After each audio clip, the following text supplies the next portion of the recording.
In the workroom, I almost said on the road with Manny again. In the workroom with Manny.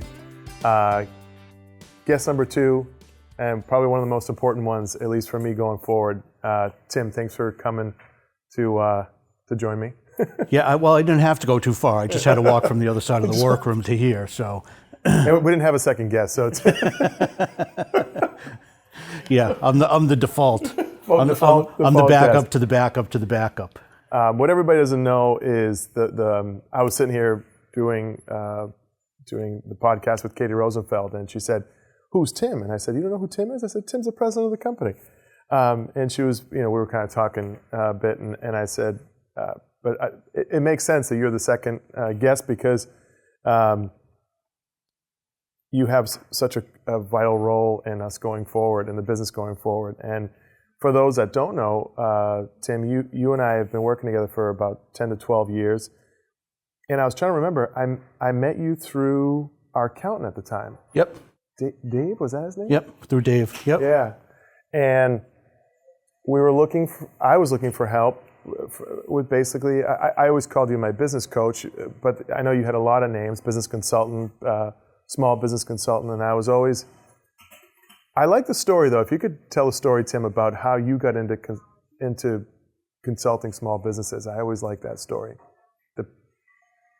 So it's starting in the depths of the Great Recession. No, but I love that photo. The photo you had of the print shop, or the painting of the print. It was a printing shop. My grandfather's business. Yes. So my grandfather, he started his printing business in his 50s, which, in the world of entrepreneurship, that's kind of a late start. Yeah. And he had this guy that worked for him. His name was Jack.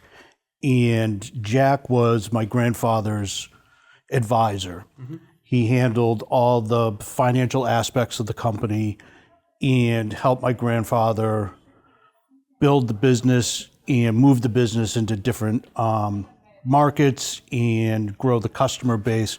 The printing business went from, the printing of business cards and simple office supplies to doing textbooks for Houghton Mifflin.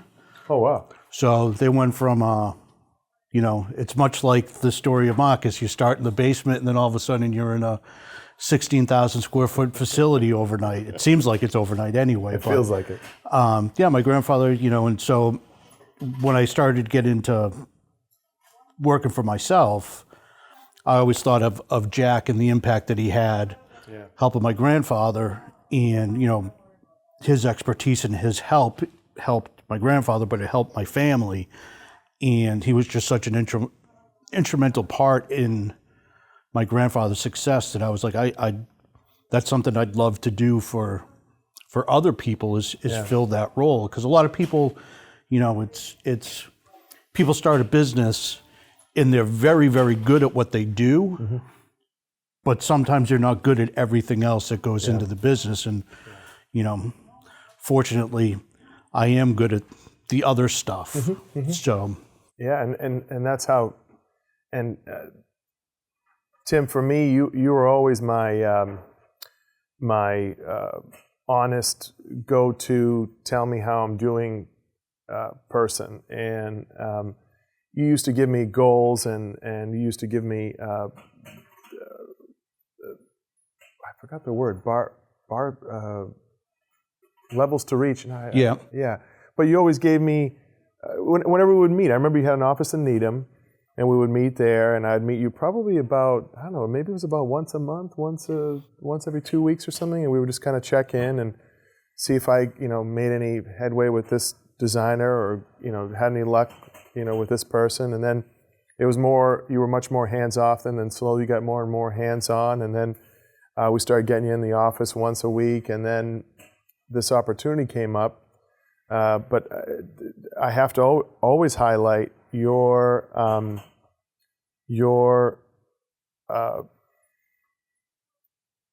going through COVID together with you by my side was unbelievably important, because like many of us, we were terrified, but you were very confident and focused and determined to help us get through it, to help us keep paying the employees, to help us figure out the next steps, to help us, we started sewing masks, to help us get through the PPP process. If it wasn't for you, I would have never gotten through that period. Quite honestly, who knows if the workroom would even be here today. Because you were there for me, and I remember when you called me and said we got the PPP loan, and what an emotional time that was for me, because the cash was running out, the workshop was closed for a while, and we didn't know what was going to happen. Yep. And you had a game plan on how we were going to approach it, and but I wanted to ask you, in your career path, you decided to come join us full time now, which it is an honor to me and my family in this business. And in the same ways you kept me, when we were checking in, you kept me in line then. You do the same thing on a daily basis now. But, I still think one of my favorite things is when we talk about the future and things we're going to do, and I tell you, and you think I'm crazy, and then 2 or 3 years later we do those things, that's right, and you think it's amazing. And I still think you're crazy. Yes. But we have that conversation now, and I think you still think I'm crazy, and I might be. Very good chance that I'm out of my mind, but at least it comes from a good place. At least it's an honest insanity. Well, you have been, you have had everything you said did come true. So, we would never be in the place we're in today if it wasn't for you, Tim. So, it's when you talk about COVID and going through that process, I think that highlights one of the main reasons why coming and working for you and your family full time made all the sense in the world to me. It's because going through COVID, your biggest concern through that whole process was making sure that people got paid, making sure the employees got paid, making sure that people that work for you were taken care of. And that sort of commitment and level of caring for the people that work for you is, a big reason. And it's not just you, it's your mother, it's your father, it's your family's just really wonderful people. And I don't say that hyperbolically. Is that how you say it? Hyperbolically? I don't know. I'm not exaggerating when I say that. Exactly. Edit. You're really wonderful people. And then I think that leads to the culture and the people that work here. Everybody that works here is just really great people who are tremendously talented at what they do. The skill set and the creativity and the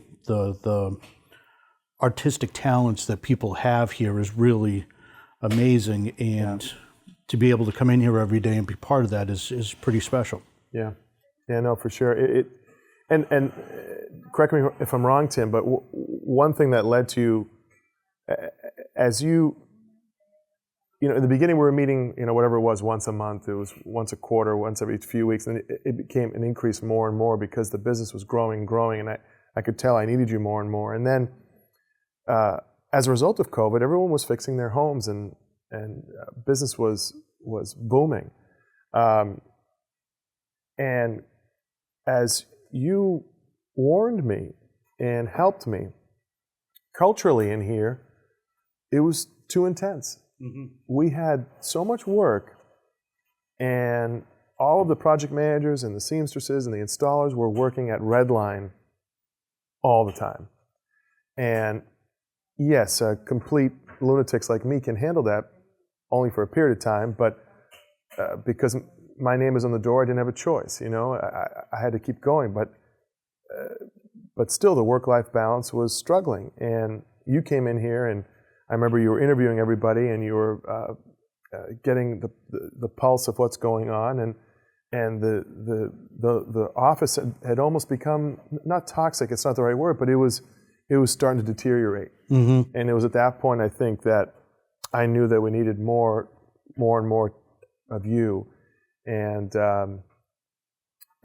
and you came in and slowly started meeting with everybody and letting them know that it was going to get better. And it's been getting better. And we still have a ways to go. And, there's been many times recently where you've had to put me in line and say, hey, Manny, I want you to do less of this and more of that, and for me, I've had to keep an open mind and say, okay, Tim knows what he's doing, and that still holds, by the way. I still need you to do less of that yes, and much more of this over here. That's true.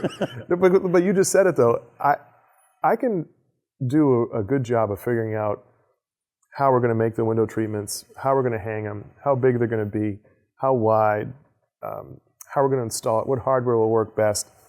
But I'm not good at a lot of stuff. And that's where you come into play. And honestly, it's evident in the people we have here and the people we've hired. And I know we still have a long way to go, but we're getting there, though. And the biggest step we have is this new shop that we're in. So, well, that's part of the journey. When we started working together, we were in the basement, your mother's basement, and then we moved to a 7,000 square foot place in Framingham, and you thought the whole place was going to fold, and there was no way that you'd have enough work to keep the doors open, and there was way too much space. And then within 2 years, you were filled. The place was bursting at the seams. And it's funny how when we were looking at moving into this building, we had the same conversation. Yeah. Especially with your mother, it's too big. What are we going to do with all this space? What are we doing here? It's 16,000 square feet. What are we going to do with it all? And then we get in here, and now it's, oh my God, we're going to run out of space. We need more shelves. We need more space. And we've been here for 2 months. So I've been joking with Manny that we're going to buy the place across the street, which is 300,000 square feet. That's going to be our new workroom. That's going to be the new workroom. 300,000 square feet of Makkas. I know. It's terrifying. I know. Tim, you said to me in one of our meetings, he's like, pretty soon you're not going to even know all the names of the people that work here. I said, geez, I hope we don't get to that point. I like knowing everyone's name, but yeah, it's great. It's the growth has been fantastic, and sometimes I walk around this place and. How's the growth been for you? I mean, when we started working together, you just got out of the corporate world, and we're moving into the small business world, which is quite the difference, going from a corporate environment where you have everything, and your printer doesn't print. You call somebody from IT, and they come fix your printer. That's right. Now your printer doesn't work, and what do? We call Tim, but No. And then I punch it, and hopefully it starts. It's like from Office Space, where they bring the printer out in the field and beat it with the baseball bat. That's right.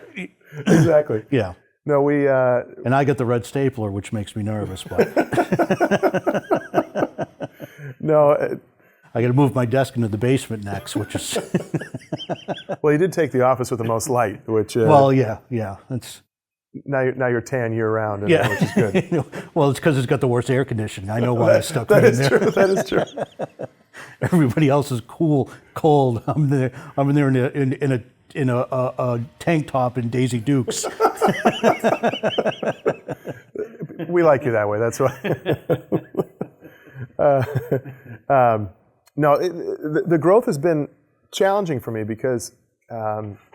I try not to micromanage, and it's the way I am. I think Mom is the exact same way. She's often like, "How are we doing all this? How are we?"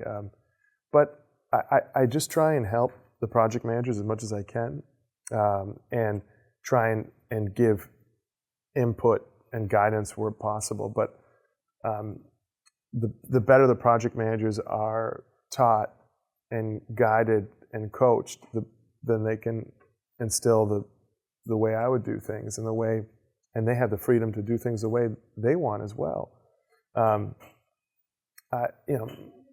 My dad always says, and he's right, it's not who makes the mistake, it's who fixes it. And mistakes don't bother me. I get upset when I make mistakes, but that's just my character. I'm a little too hard on myself. But I believe that. You're going to make mistakes. Things are going to happen, but how fast can you react? How fast can you fix it and keep the designer looking good and keep the clients happy? Right. I think it's interesting you point out micromanaging too, and I don't think anybody here micromanages, but a lot of what we've been talking about internally has been delegating. Yeah. And you know, as you start as a really small business in in your mother's basement, as the business starts to grow, people just can't do all the things they did before because there's too much of it now. Now people really have to start specializing in one area, and delegating tasks to other people it's really hard. It's you've owned it for so long that it's hard to let somebody else take the reins on it.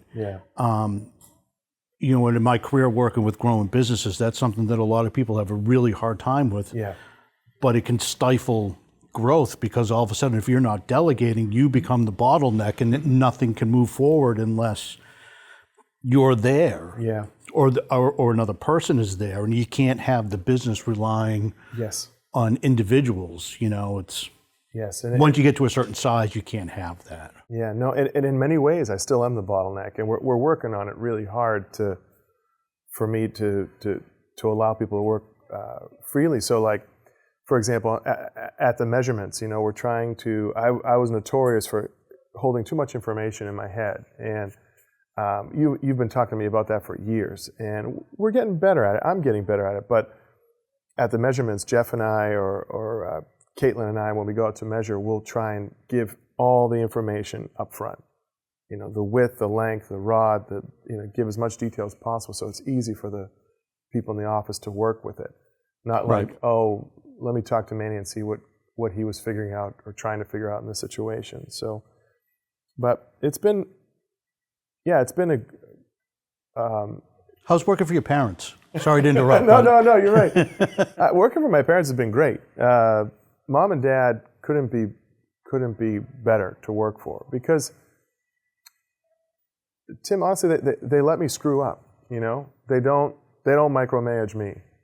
They don't micromanage this place. You know, Mom gets into details. Everything. Everything. Yeah, you sure you want to stitch that way? You sure you want to do that this way? You know. Did you heat up your lunch enough in the microwave? Yeah, that's right. But no, she might. But they've been great. You know, when we bought this building, Dad was like, "There's no way we're going to move the workroom. You're crazy." And then he started getting into it, and then this was his home, and then he refused to go back to the old workroom. Yes. And he would hang an iron here, and he would build a table there, and he started envisioning the layout here from 6 months before we moved in. And if it wasn't for him and his hard work of setting the place up, we would have never moved in here in a whatever that was, that 1 week period, ever. Yeah. Or the cost would have been triple. Cost would have been triple, for sure. No, now I can't get him to do anything. I was like, "Hey, Dad, can you run this hose for me outside?" And he's like, I joined this golf league. I don't know if I can come now, and I'm going to Greece tomorrow, and so he told me. What does he do in Greece? Yeah, in Greece he does nothing. He eats watermelon and hunts boar. Hunt feta and hunts boar. Yeah, hunts a wild boar. Yeah, that's his thing. But how's he sound when he's going on hunting boar? Yeah, yeah, you don't want to know, but for my dad, in many ways, when he goes back, he goes back into his village mode. You know, he grew up in the mountains of Greece, and for him to be able to eat the bread that he never had when he was a kid is tremendous for him. So, like, the funny part is, all the ladies laugh at him here, the seamstresses and stuff, because he comes back and he's gained like 20 pounds, and they're like, "Well, what did you do over there?" And he's like, "Well, I ate watermelon, bread, feta, figs." He climbs up to the fig tree that he grew up in. He climbs up, he eats the figs. That's what he does, Yeah. So and then he comes back here. And how big of an influence was that, like that mindset on you growing up? That just because they moved to this country, from Greece, and that building life from nothing type of. Yeah, Mom and Dad did it right. They were. My dad's brother brought him here, and his number one rule was, you have to learn English. You have to learn it. You have to be able to communicate. and you have to be able to, because you won't be able to get a job if you, so they used to go to English school. And yeah, and my dad learned that lesson the hard way. They grew up in Natick, and he walked down the street to the White Hen Pantry, which is still there, and he wanted to get yogurt, and he couldn't remember the word for yogurt. And the word for yogurt in Greek is yaourti. So he's like, if I just kind of mumble this word to this guy, maybe he'll figure it out. He didn't know how to say yogurt, so he went to the guy who was saying, "Gyaurt, gyaurt." And the guy was like, "I don't know what the hell you're talking about." He ended up coming back empty-handed. He couldn't. I think eventually he walked around and found it, but he learned that if I can't communicate, and that was my uncle's rule, and my uncle, my dad's brother was great, but my uncle and my dad, they had to go on their own at 13 years old, but they learned that work was the only way out. And in many ways, I grew up with everything, Tim. So I didn't have the literal hunger that he had, that my mom and dad had. My mom grew up in a little better financial position. My mom's grandfather was a beekeeper, and he was a musician. So he had things that generated income. My dad's family had so many brothers and sisters that to this day, there's a certain cornbread in Greece that when my dad sees it, he won't eat it because it reminds him, because that was the only food they had. They would grind up corn, and it wasn't like cornbread today where it's sweet and tasty. Yeah. It was like eating stones. Yeah, and he's like, it was the worst thing. He's like, that's what I used to eat all the time. But yeah, no, growing up with that Makkas work ethic was, it was instilled in us. I let my parents down quite often when it came to work ethic, because I remember my dad had a pizza shop when I was growing up, and I used to have to show up at 11 to work at the front counter. A couple of times I showed up at 11:30, 11:45, 12, 12:30, and the line would be out the door, and I'd walk in, and my dad would give me these laser eyes like, "You're a dead man once we get through this lunch period." and I knew I effed up, but you make these mistakes as kids, and you learn from it. But I certainly have that. My dad still has it at a level that's unbelievable. But I still wake up sometimes in the middle of the morning or at night, and I say, "Oh man, I got to finish up that quote for so and so, and I got to, oh geez, did I tell the guys about that special piece of hardware we need," and stuff like that. So, yeah, it's different now. It's different, definitely different. And then for my kids too, is trying to instill that in them too. Yeah. Well, I mean, I talked to my parents, or I talked to my father on the phone for 3 minutes, and I want to, jump out a window. I can't imagine working with them. No, coming into work every day and be like, "Oh God, you got to be kidding me." No, I've made some bad decisions. You and I have spoken about this many times, Tim.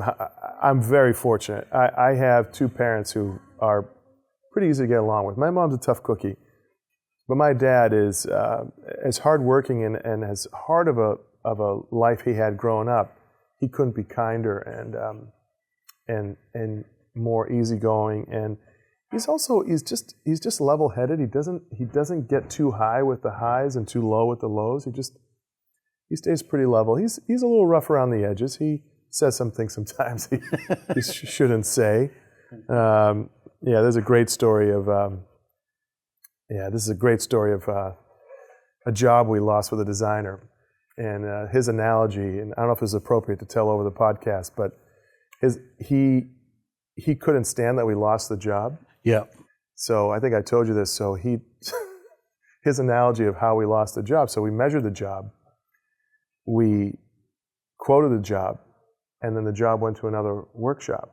And then they came back to us because a bunch of stuff was screwed up. Yeah. And we had to fix it. And Dad had it eating inside him. So a big mistake on my part. I brought him to the installation, and I was doing the installations then. And he grabs the designer, and the homeowner happened to be staying there, and he goes, I want you to know something, what you did to us. And I was like, oh no. So he says, you know what you did to us? He's like, it's like when you go on a date, you take somebody out to dinner, you have a good time with them, you show them a good time, you go dancing, and then at the end of the night, they go home with somebody else. I was like, so he's saying this to clients and homeowners. He's telling to the designer and the homeowner that we did all the work and you took the job to someone else. And that's how I met my wife, by the way. No, I'm kidding. That's not how I met my wife. I'm kidding. I'll never forget that day. And Heather Vaughn, the designer, was like, oh my. And this is why Dad doesn't leave the workroom. Yeah, he has that side that is slightly illegal, slightly off. Yes, yes. Yeah. He has that side from that he grew up in the mountains of Greece. In the what? He's in the 1930s, 1940s? Yeah, 1940s, yeah. 1940s. Yeah. Well, I mean, when you've got a wild boar charging at you and you have to shoot it between the eyes, and but that's how they lived. They lived off the land, and birds too. He was a great bird hunter. So, it's been good. It's been really good, Tim. It's good to have you here too. So, and I look forward to the days and weeks and months and years to come, because it's changing in front of our eyes, and it's exciting to see the opportunities that the employees are getting too. And I was saying before with Katie Rosenfeld that we have 3 seamstresses here who are in my parents' basement. Right. And that is important to me. And I've told you before too that my favorite commercial on the radio is a National Lumber commercial, because they say, we're National Lumber. We have 20 employees who have been here for 20 plus years, and we have 38 employees who have been here for 10 plus years, and we have 140 employees who have been here for 5 plus years. And I think it means something when you have people that stay with you and trust in you and are able to live their lives because of the business you have. So yeah, I agree with that. Yeah, there's been some people that I've been here for 8 months and I'm ready to get out, but that's just me. That's just me. I don't blame you, because I'm probably driving you crazy. No, I love it. It's great. It gives me an opportunity. I've got 2 master's degrees and a bunch of other certificates, and it's good to work in this type of growing business and environment, because I can put all those skills to use and hopefully make a difference and do it for people in a family that I truly care about. So it's been a good fit. Thanks, Tim. It's good to have you.